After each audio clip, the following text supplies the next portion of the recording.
Donc, Fanny Alix, bonsoir à tous, ceux que je n'ai pas encore parlé. Aujourd'hui, je représente donc l'association Migrateur Rhône-Méditerranée. On travaille sur le fleuve Rhône, ses affluents et les fleuves côtiers méditerranéens.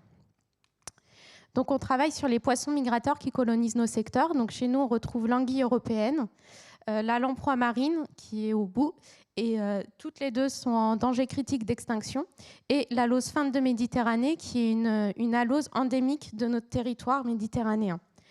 Donc, pour travailler sur la gestion et la connaissance de ces poissons, on utilise de nombreuses technologies, donc comme le vidéocomptage, le pit tagging par RFID, des pêches électriques, l'ADN environnemental.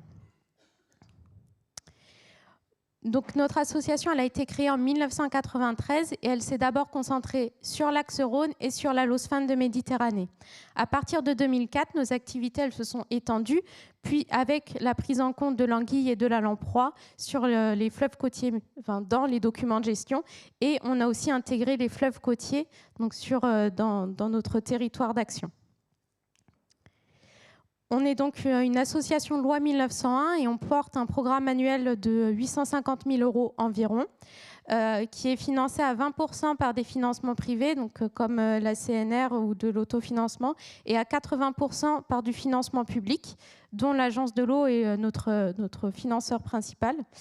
On réalise également quelques prestations de services pour un montant annuel d'environ 70 000 €. Donc, on est une association qui est unique sur le bassin Rhône, Méditerranée et Corse. On a des alter ego sur les autres bassins hydrographiques français. Donc, notre premier pôle d'action est l'acquisition et l'analyse de données. On travaille pour ça avec des structures de recherche comme l'INRAE, la Tour de Valla, mais aussi des structures gestionnaires comme les fédérations de pêche ou des parcs régionaux.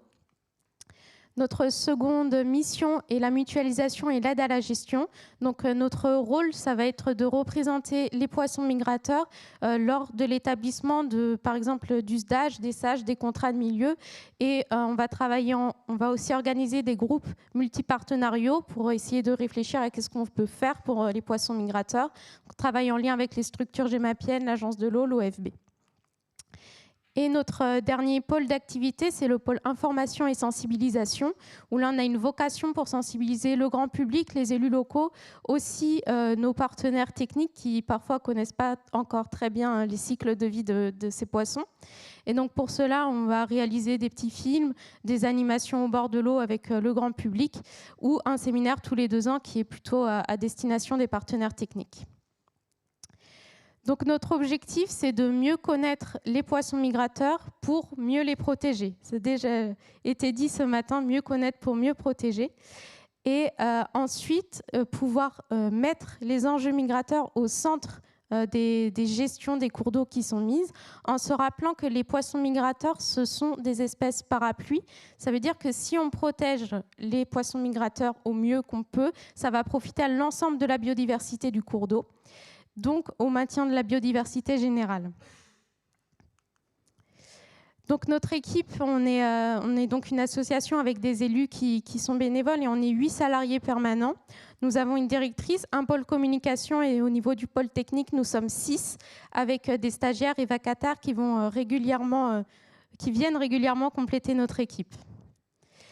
Donc, on a les 21 fédérations de pêche, 21 fédérations départementales de pêche sont adhérentes à notre réseau et nous avons des financeurs qui nous soutiennent chaque année. Donc, on a cité l'Agence de l'eau, la CNR, mais aussi EDF, les régions, la Fédération nationale de la pêche en France, les départements et la ville d'Arles.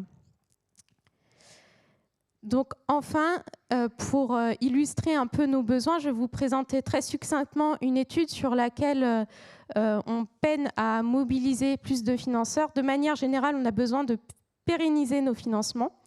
Donc on a de nombreux ouvrages qui ont été équipés de passes à poissons, donc d'ouvrages pour faire franchir...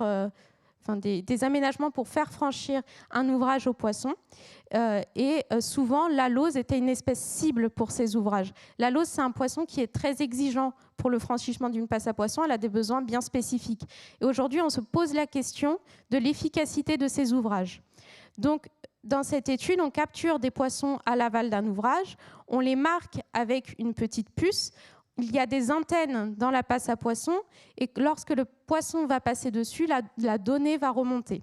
Ainsi, on peut essayer d'estimer le nombre d'individus qui réussissent à franchir la passe à poissons.